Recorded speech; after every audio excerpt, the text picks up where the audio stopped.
ॐ गजाननं भूतगणाधिसेवितं कपीतजम्बूफलचारुभक्षणं उमासुतं शोकविनाशकारकं नमामि विघ्नेश्वरपादपङ्कजम्। कृष्णाय वासुदेवाय हरे परमात्मने प्रणतक्लेशनाशाय गोविन्दाय नमो नमः। ओम श्री महापुरुष देवाय नमः। ओम श्री गुरुदेवाय नमः। ओम आनंदमय, ओम शांतिमय। हमारा चिंतन गीता अध्याय 3 श्लोक 4 पे चल रहा है। अर्जुन ने कहा, प्रभु ज्ञान श्रेष्ठ है, तो आप मुझे कर्म में क्यों लगा रहे हो? तब प्रभु ने तीसरे श्लोक में निष्ठाएं बताई कि 2 प्रकार की निष्ठा होती है, ज्ञान निष्ठा और कर्म निष्ठा, और दोनों का लक्ष्य एक ही होता है। उसके बाद प्रभु ने निष्कर्म के बारे में बताया कि यह हमारा ध्येय होना चाहिए। इसी को हम समझने का प्रयास किया है। कई दृष्टांत के माध्यम से चिंतन हो रहा है। प्रभु ने कहा, कर्म का आरंभ न करने से कोई निष्कर्म्यता सिद्ध नहीं हो पाती है। और जैसे स्थित प्रज्ञ भगवत गीता का अपना शब्द है, वैसे ही ये निष्कर्म्य भी भगवत गीता का अपना पारिभाषित शब्द है। मैं, भगवान कहते हैं, मैं मन में होता है, आत्मा में नहीं होता है। आत्मा निष्पाप होती है। जहां मन आया वहां मैं आएगा ही। जैसे विज्ञापन चल रहे हैं, जहां सोच वहां शौचालय, ऐसे ही जहां मन वहां मैं। जहां जहां मन है वहां मैं आता ही है। मन नहीं है तो मैं चला गया। महात्माओं का एक और अनुभव है, आप ऐसी प्रवृत्ति में लीन हो गए, वहां आपका मन रहा ही नहीं।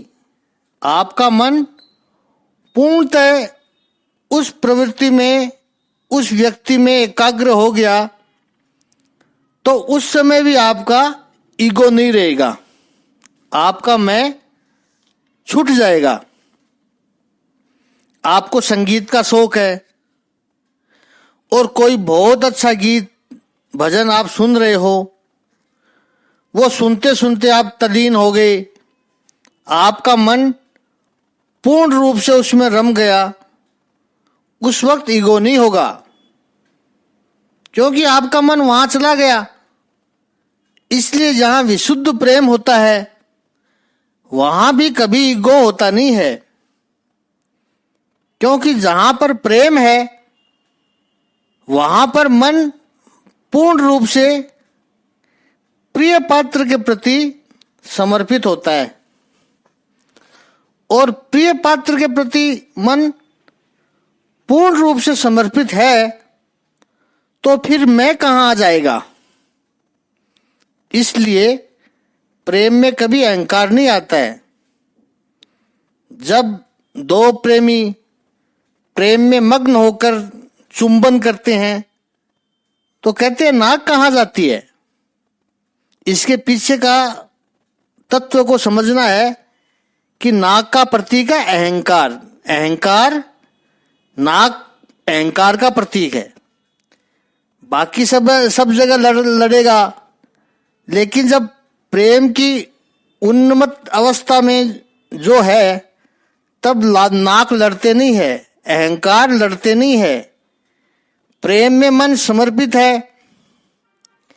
और मन यदि नहीं है, प्रेम यदि कम होने लगा, तो जितना प्रेम कम हुआ उतना मन आपके पास आ गया। फिर प्रियतम को दिया था वो छूट गया, वापस आपके पास आ गया, और मन आपके पास आने लगा तो फिर मैं भी जागने लगा। फिर जब प्रेम कम होने लगता है तब ईगो पर प्रश्न आने लगता है, तब अहंकार लड़ने लगता है। कहता है आपका जन्मदिन था तब मैंने इतना पैसा खर्च किया था और मेरे जन्मदिन पर आपने क्या किया। यह अहंकार तब लड़ने लगता है। लेकिन जब पूर्ण प्रेम होगा तो कोई अहंकार नहीं है। अब इतनी बात तो स्पष्ट हो गई कि ये मैं मन का होता है, ये मन की वृत्ति है, आत्मा की वृत्ति नहीं है। तो हमारा प्रश्न यह है कैसे शुरू हुआ, कर्ता भाव आता कहां से है। परमात्मा से जब अलग होता हुआ यह जीवात्मा जब प्रकृति के साथ अपना संबंध जोड़ता है तो यह प्रकृति का अंग मन उसके साथ आ जाता है। मन प्रकृति है, याद रखने वाली बात है। हम जो बार बार कहते हैं कि मेरा मन, आत्मा का मन हो ही नहीं सकता है। मन प्रकृति का है। भगवत गीता के 7वें अध्याय में भगवान श्री कृष्ण इस बात को स्पष्ट करते हैं। ज्ञान विज्ञान योग में 8 प्रकार की प्रकृति बताई है। उसमें 5 महातत्व, पृथ्वी, जल, वायु, अग्नि और आकाश, फिर मन, बुद्धि और अहंकार, 3 ये चीजें, ये 8 मिलकर प्रकृति होती है। तो ये मन, बुद्धि और अहंकार ये भी प्रकृति है, इसलिए यहां मन प्रकृति है। तो मन ये प्रकृति का अंश है। मन पकड़ा तो मैं आ गया, और ये जो मैं पकड़ा तो उसके साथ बहुत सारी चीजें आ गई। अब यदि प्रकृति जड़ है, यह भी एक प्रश्न है विचार करने जैसा कि प्रकृति तो जड़ है और मन तो कितना दौड़ता हुआ, भागता हुआ चैतन्य में, ये कैसे हो सकता है। वेदांत ने उसका भी उत्तर दिया है। कैसे हो सकता है। बचपन में अपन खेल खेलते थे, एक लोहे का मैग्नेट में एक बड़ा सा किल्ला लगाते थे, वो मैग्नेट के साथ चिपक जाता था। अब उस किल्ले के साथ छोटी छोटी कील लगाओ, वो भी उस किल्ले पर चिपक जाएगी, ब्लेड, पिन चिपक जाएगी। वो किला मैग्नेट नहीं है, लोहे का किला वो मैग्नेट नहीं है। लेकिन क्योंकि वो किला मैग्नेट के संपर्क में आया तो उस किले में भी टेम्परेरी मैग्नेट आ जाता है और वो छोटी छोटी किल्ली को, ब्लेड को, पिन को पकड़ लेता है। लेकिन किले ने इन सबको कब तक पकड़ा हुआ है, जब तक किला मैग्नेट से लगा हुआ है। किले से मैग्नेट को अलग कर दो तो वो पिन, ब्लेड अपने आप छूट के गिर जाएगी, अलग हो जाएगी। मन ने आत्मा के साथ में संपर्क जोड़ रखा है और ये आत्मा बहुत बड़ा मैग्नेट है और उसके मन नाम का किल्ला लग गया। अब ये मन इंद्रियों को पकड़ता है, अहंकार को पकड़ता है, सब चैतन्यवान हो जाते हैं। सब में मैग्नेटिक फोर्स आ गया। वो कब तक है, इस आत्मा को हटा लो, वही तो अंतिम क्षणों में होता है। देह को छोड़कर आत्मा चली जाती है तो फिर ये सारी छोटी छोटी किल्ली, ब्लेड, पिन बिखर जाती है। अब किसी की नहीं चलती है।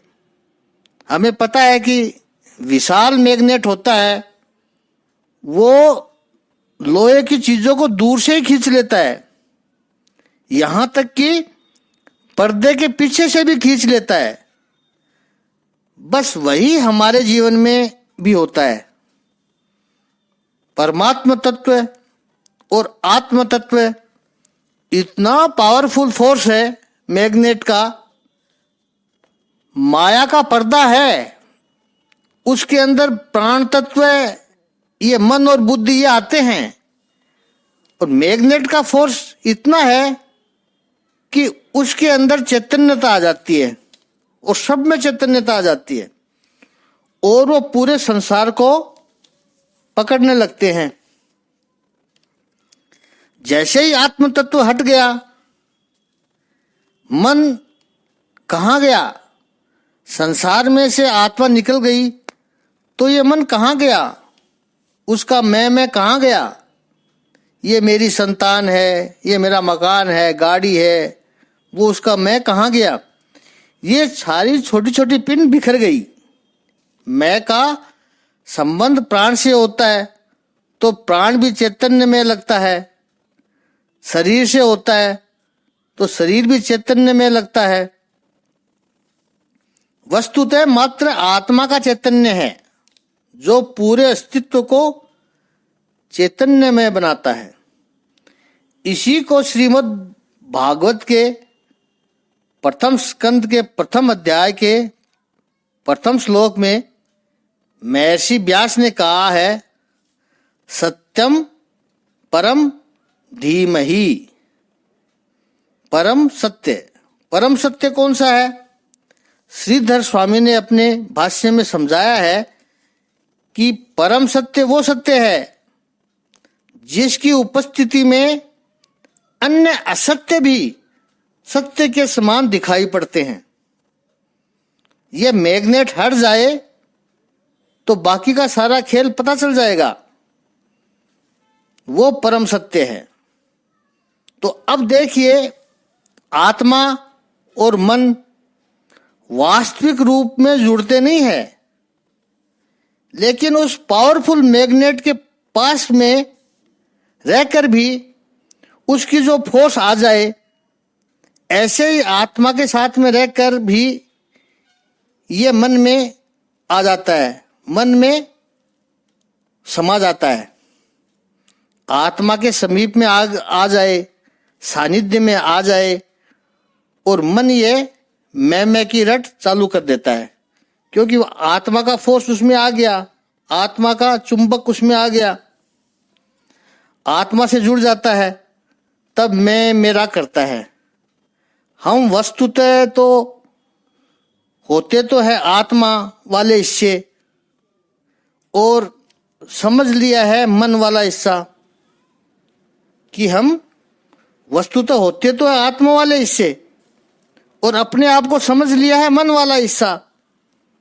इसलिए प्रकृति से जुड़े हैं, प्रकृति के साथ जुड़ाव हो गया, एसोसिएशन हो गया, प्रकृति को अपना स्वरूप समझने लगे, और प्रकृति निरंतर कुछ कर रही है,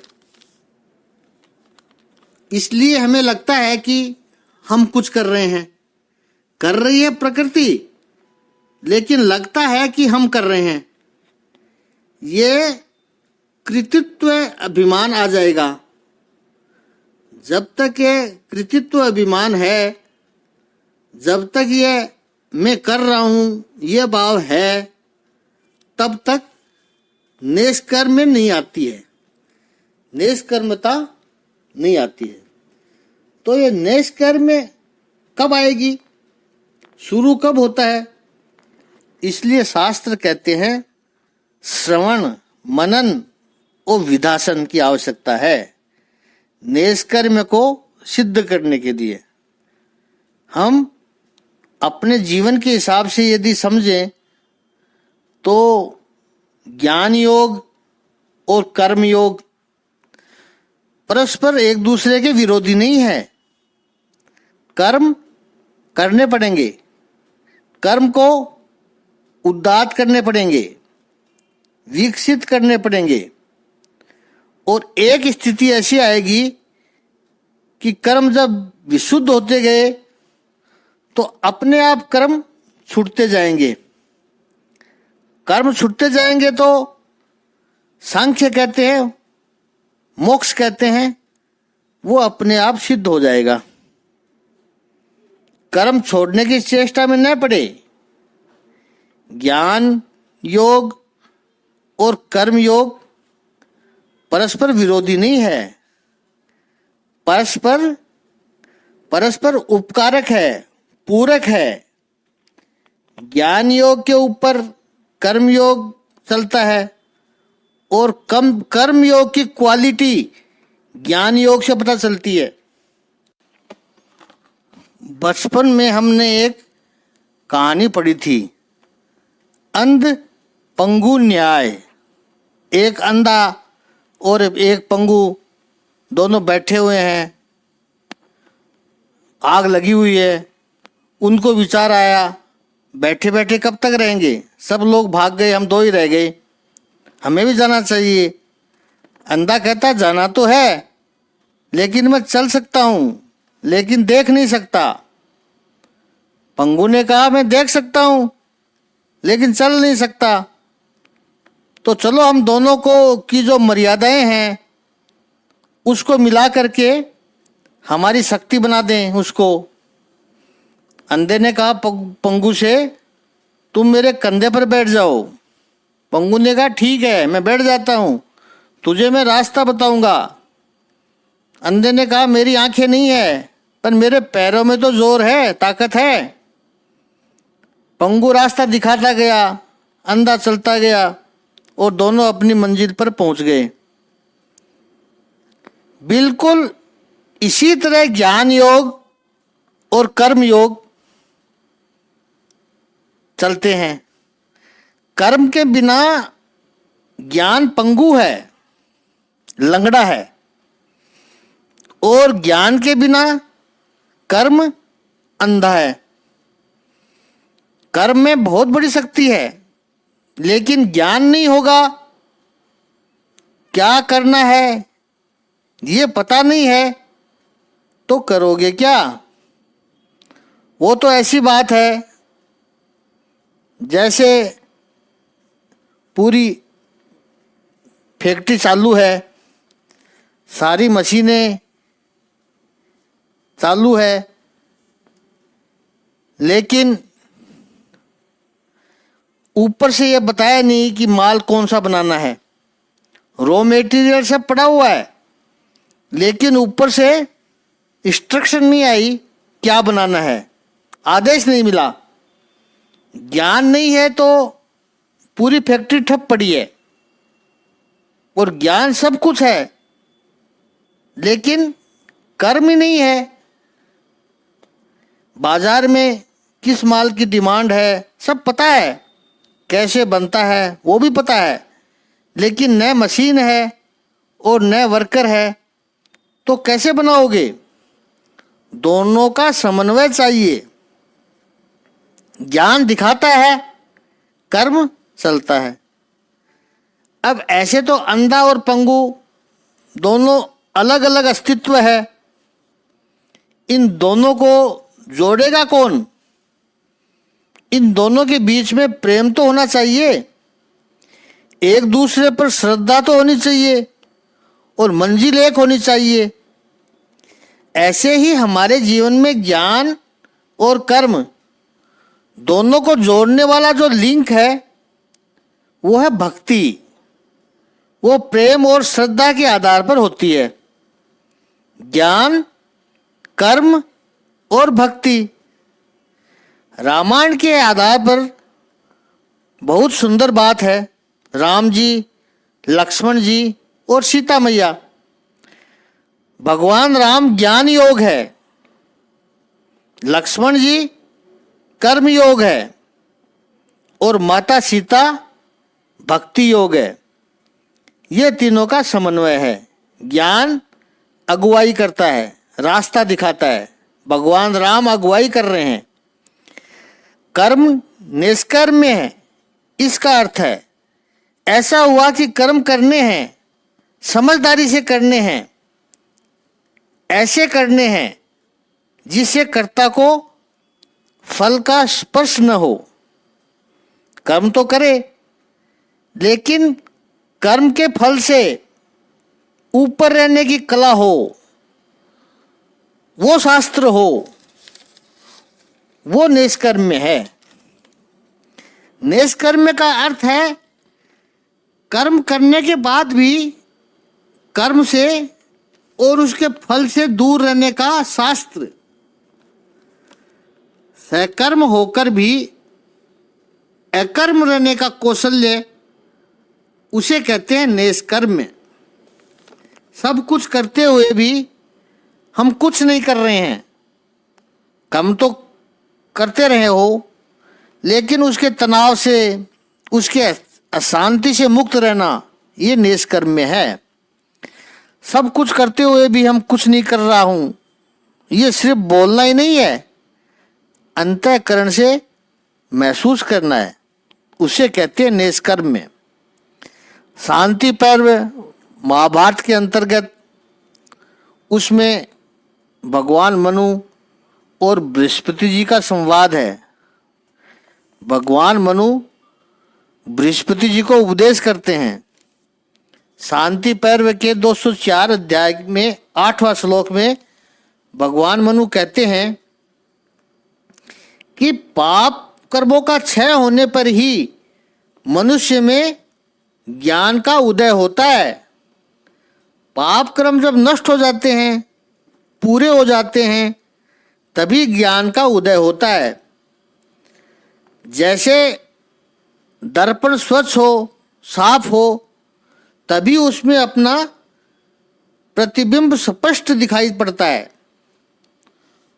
तो पाप कर्मों का क्षय होना चाहिए, तभी ज्ञान होगा, अन्यथा नहीं होगा। कर्म योग के द्वारा हम अपने कर्मों की शुद्धि करना चाहते हैं, अपने कर्मों को पवित्र करना चाहते हैं, अपने कर्मों को क्षीण करना चाहते हैं, और तब जाकर के ज्ञान की अनुभूति होती है। निष्कर्म में तब सिद्ध होता है। निष्काम कर्म करने से बुद्धि शुद्ध होगी, फिर ज्ञान प्राप्त होगा, संन्यास प्राप्त होगा, निष्कर्म में सिद्धि प्राप्त होगी। शंकर भाष्य में भगवान श्रीमद् शंकराचार्य जी ने एक उपनिषद का दृष्टांत दिया है।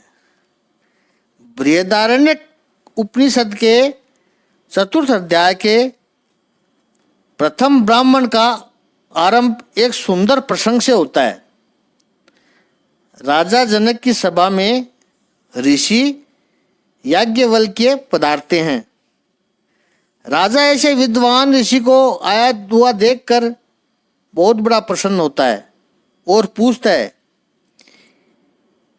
कि ऋषिवर, आप गायों के लिए दक्षिणा लेने आए हो या आत्म संवाद करने आए हो?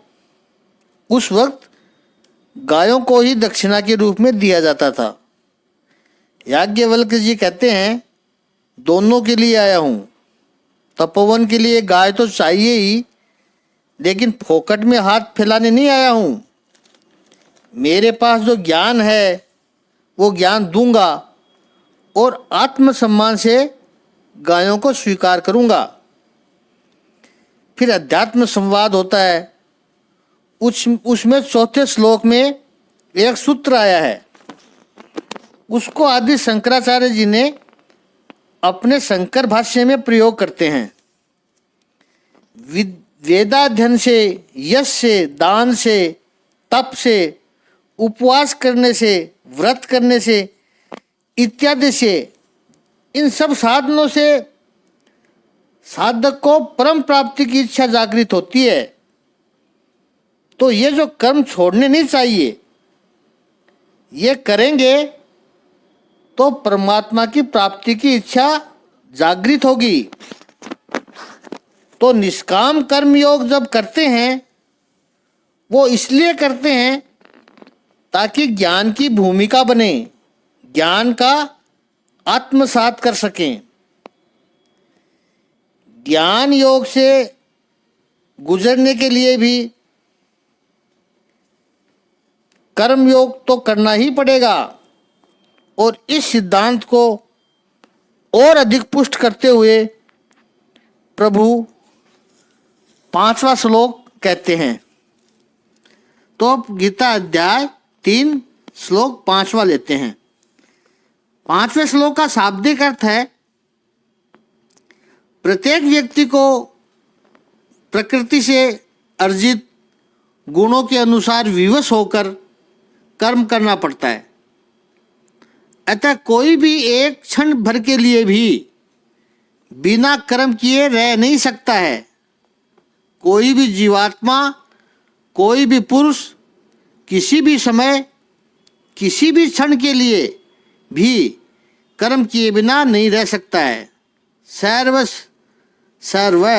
सभी सर्व शब्द पर चिंतन करेंगे। प्रकृति से उत्पन्न हुए गुणों में अवशय होकर के, अवशय शब्द बड़ा सुंदर है। सीधा साधारण अर्थ है परवश होकर, विवश होकर कर्म करते हैं। उनके वश में नहीं होता है, कर्म अवश्य होता है। याद रखना है कि प्रकृति का लक्षण है कर्म करना। इसकी चर्चा हमने पहले भी की थी। प्रकृति कभी भी बिना कर्म किए रह ही नहीं सकती है। प्रकृति निरंतर कार्यरत है। स्थिर दिखाई पड़ने वाली दीवार भी बाहर से तो स्थिर दिखाई पड़ती है, लेकिन इलेक्ट्रॉन माइक्रोस्कोप से उसके अंदर देखा जाए तो पता चलता है कि कितनी गति से घूम रही है। आगे का चिंतन कल करेंगे।